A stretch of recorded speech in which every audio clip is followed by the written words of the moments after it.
The origin of the word quarantine is directly linked to the public health measures implemented in 14th century Venice during the Black Death.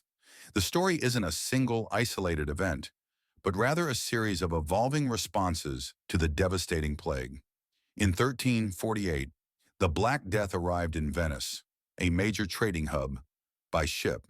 The city was hit particularly hard, with an estimated 50% of its population perishing. Faced with an unprecedented crisis, Venetian officials began to implement measures to contain the disease. While the concept of quarantining ships was first legislated in Ragusa, modern-day Dubrovnik, in 1377, which initially imposed a 30-day isolation period, Venice perfected and institutionalized the practice.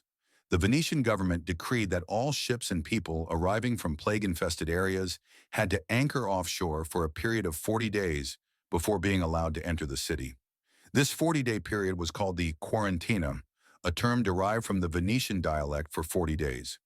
The why behind 40 days? The selection of 40 days wasn't random or arbitrary. It had both practical and symbolic significance. Practicality. Officials observed that this period was generally long enough for symptoms of the plague to manifest or for the disease to run its course. Any crew members or passengers who were sick would likely have died or recovered, reducing the risk of contagion upon entry. Symbolism. The number 40 held strong religious and biblical significance in the medieval Christian world. It appeared frequently in Scripture, from the 40 days of Jesus' fast in the desert to the 40 days of rain during the Great Flood.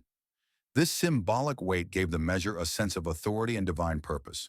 To manage this new system of isolation, Venice established the world's first permanent plague hospitals, or lazarettos, on islands in its lagoon.